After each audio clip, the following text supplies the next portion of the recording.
I started the process for the provisional by applying lubricant. I made sure to apply it around the prepped tooth, the adjacent teeth, and the interproximal areas, and even over the pink tissue surfaces.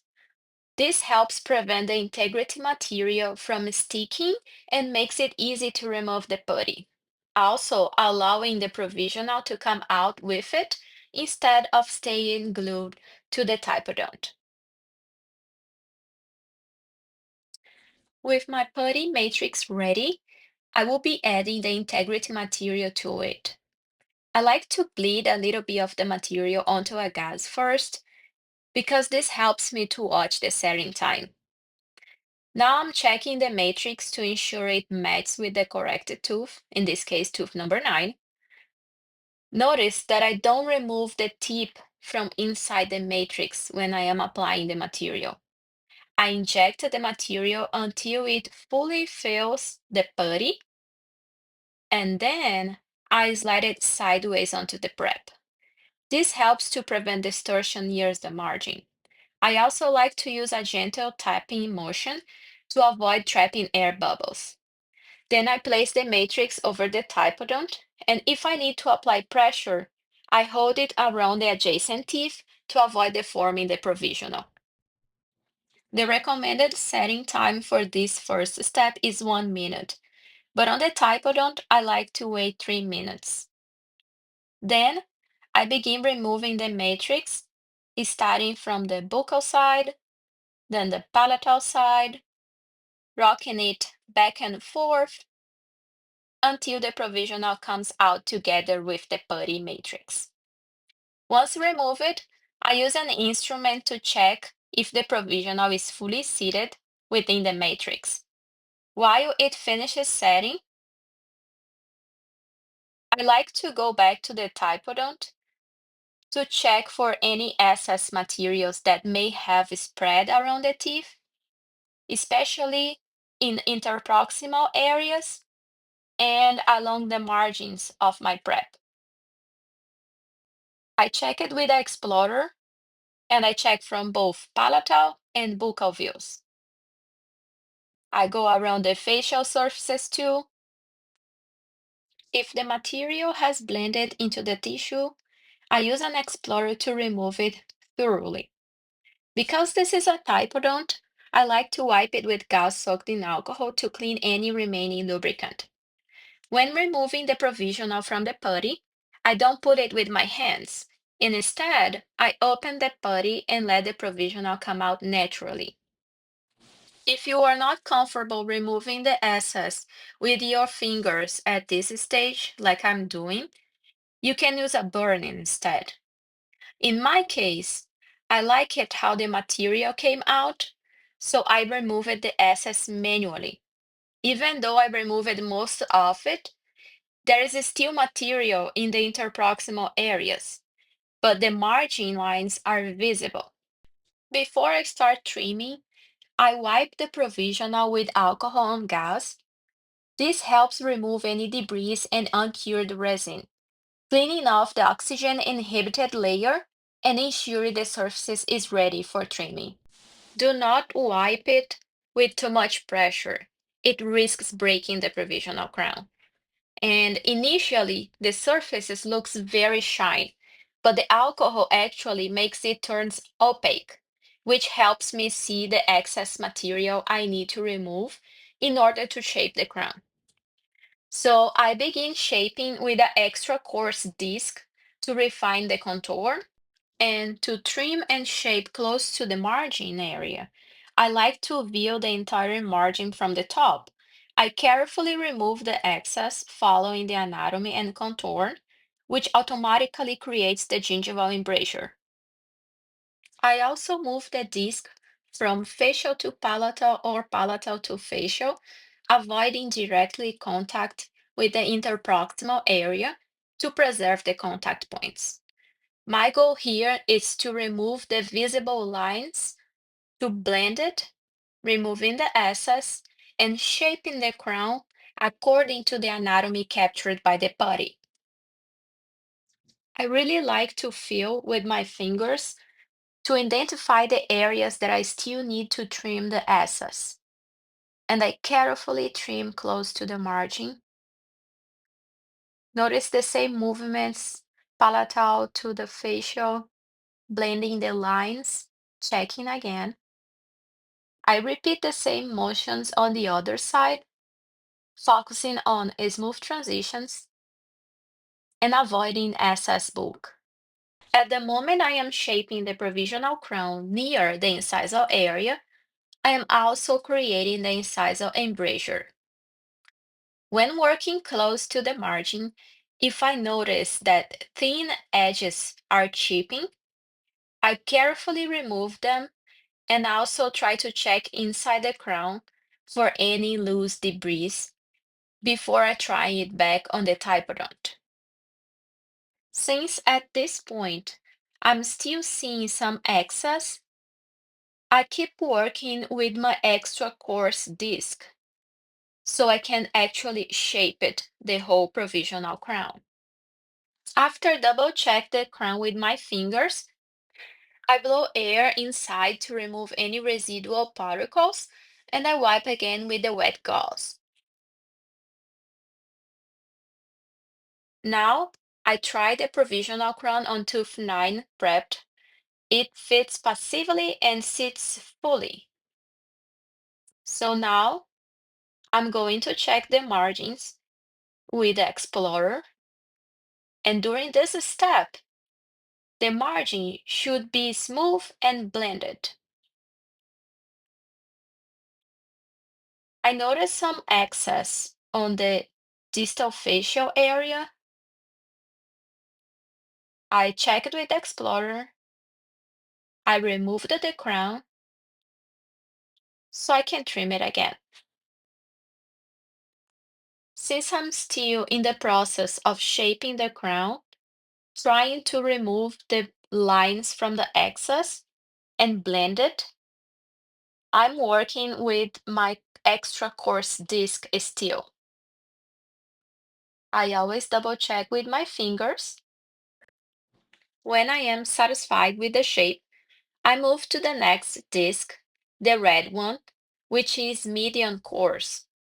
I go over all the same areas to smooth the surfaces, repeating all the same motions and movements. The next disc that I'm using is the orange one. It's already part of the polishing discs. This one is a fine disc, and I'm going to repeat all the same movements with the goal of smoothing all the areas I finished with the previously discs. At this point, I am using the polishing brush.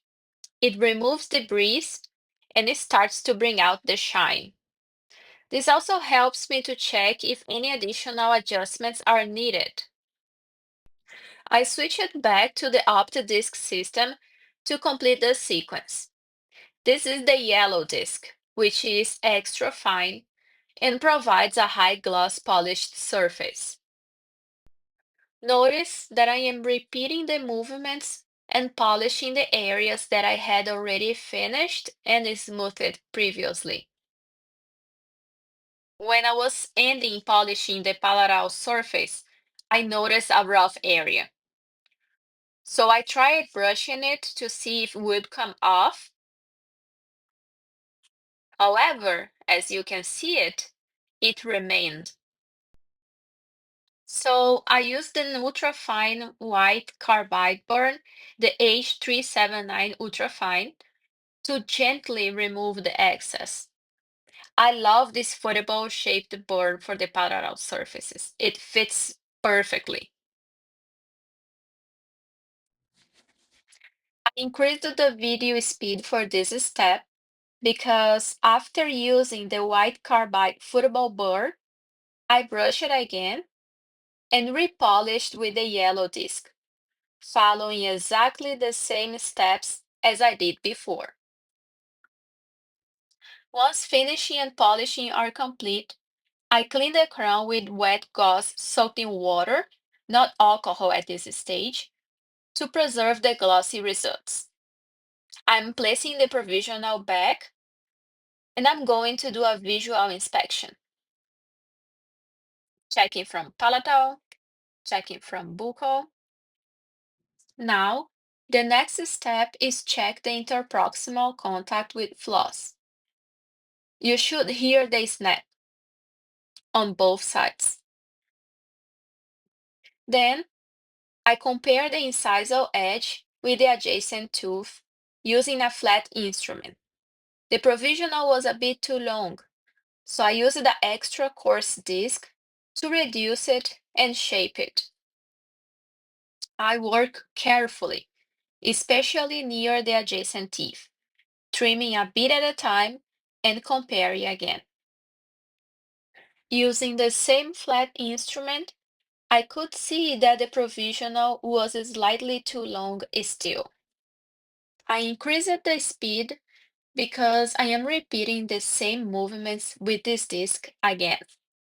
When I need more control, especially to shape the angles of the crown, it is better to remove the provisional crown from the typodont to avoid risking damage to the adjacent tooth. Once I am satisfied with the overall shape, I repeated the polishing sequence, using the fine and the high gloss polish discs. At this point, I just used a dry gauze and air to remove any remaining debris. It is also important to check that there is no debris inside the provisional crown. Finally, I am using the polishing wheels. The first one is the goat hair. The goat hair wheel enhances the natural shine and the anatomy. As I am demonstrating here, you can see that the surfaces are smoother and shinier, while the cotton wheel creates a beautiful high gloss, reflective surface that blends everything to look like a real tooth.